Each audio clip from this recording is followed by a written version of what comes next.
wife's sick and you're a deacon in the church, why can't you go to the church and say, hey, my wife's sick, here's how it goes? Now, he'll lose faith. For one, she takes pain meds. She's a chronic pain. Her kidneys are gone. Her sciatic nerve is completely shot, never shuts down. I mean, y'all, I don't know if y'all know what that is, but it's crazy. And her only relief is pain meds and lidocaine shots she has to stick in her side. That's not fun. Lidocaine is not a happy drug. It's just a numbing thing. They have to numb her body to kill her pain. God made everything. Didn't he make that lidocaine for that woman? Now she can't get it. Now she can't get her pain meds. She's not on any other meds. She don't take benzos or nothing. It's just pain meds. Now she don't have it. The withdrawal from the 8 or 9 years that she's been on them is going to be horrific. She's going to be sick. She's going to... opiate sickness is unreal, y'all. God don't want that.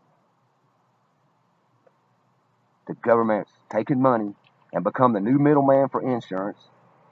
Came out here and made this and said you have to have it, or you're gonna the taxes that you gotta pay the government. So here's why I'm going. I'm mad about it. So I'm trying to keep focused. The church wants this, and the government wants this, and now you can't have insurance. Now you can't take care of your family. Now you can't do anything because almost all your money's gone, but you're still working like a motherfucker, ain't you? But let me tell you something about your tithe. Yeah, Deuteronomy 26 says to tithe. But then again, there's over 55 verses that churches use to tell you to tithe. I read all 55. I read them today, and guess what?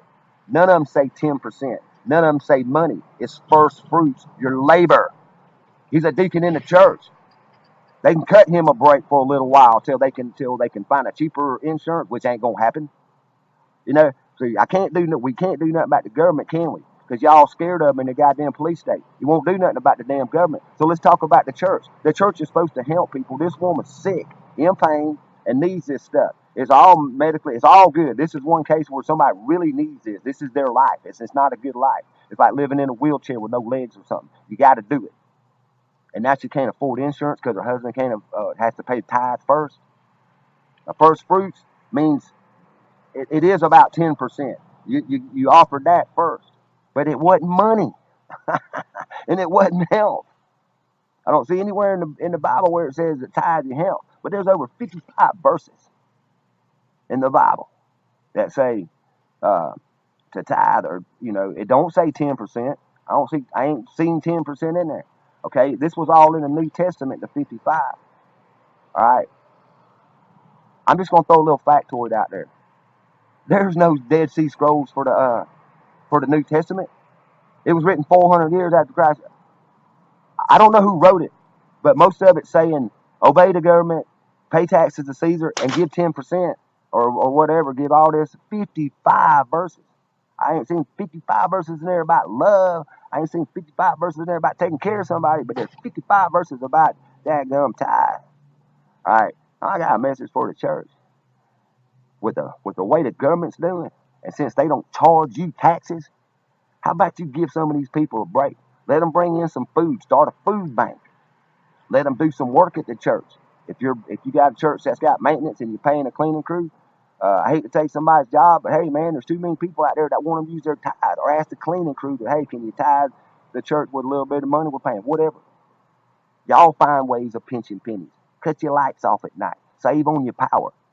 Do things with the church that involve the community doing things, not where you need money from the church. And all you preachers out there, take a break, brother. You're getting a damn house, probably a car, and a little bit of money, and the people feed you. You go to dinners at somebody's house every day. That's the way preachers are. I know what preachers do. So y'all take a break. Give somebody, if it's a serious matter like this church, because I'm gonna leave the address down in the description, all right? Because I'm gonna leave their phone number. Because you call this church, this Mormon church, and you tell them, and I don't care about Mormon, it could be Presbyterian. It's all churches say give 10%. The government says give 51%, and now you got the insurance is gonna take about 10-15% itself. That leaves you about 28% to play with, don't it? Used to be you paid 28% in taxes. Now you get 28%. But you're still working your ass off. Sucker, y'all best wake up. Because it ain't just about my friend being sick. It ain't about my friend dying because the police was chasing him last night over some stupid stuff. The thing is, everything's crashing around you, and you're just sitting there. But my friend ain't going to sit there, because some of y'all going to call this damn number.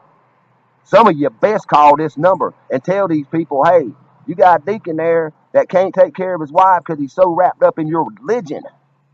You got him. Can he have a break so they can afford insurance for his sick wife? You know, she's only in her mid-40s, and her life, the rest of her life shot. What 10% she got to give? I'm going to tell y'all something, man. This is sick. This is sickening.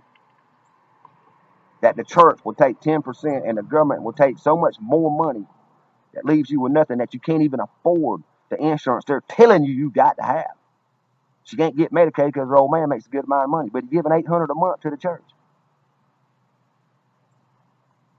And he can't afford, and his wife sitting there sick, crying in the bed, and he's like, well, baby, you know, we're going to turn it over to God.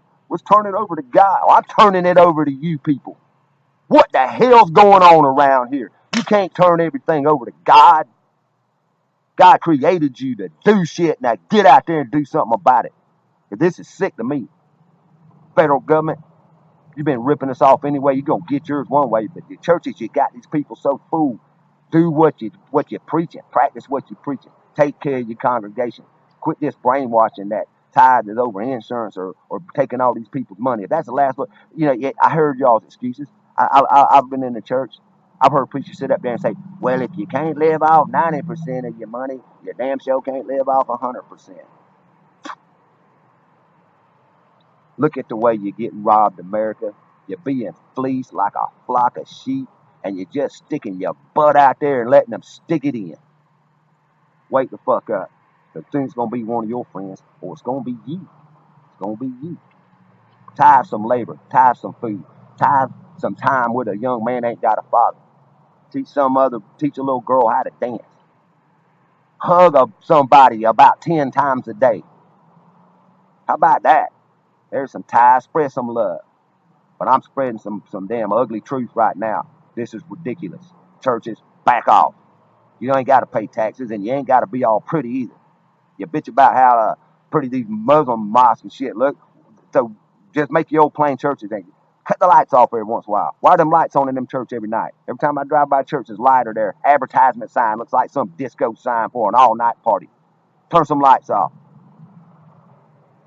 I'm mad today, y'all. Shit ain't right. And I'm getting tired of it. I mean, this is for real. Quit it. Love some folks, man. Let's start taking care of ourselves and just drop these governments and churches. Just take care of ourselves.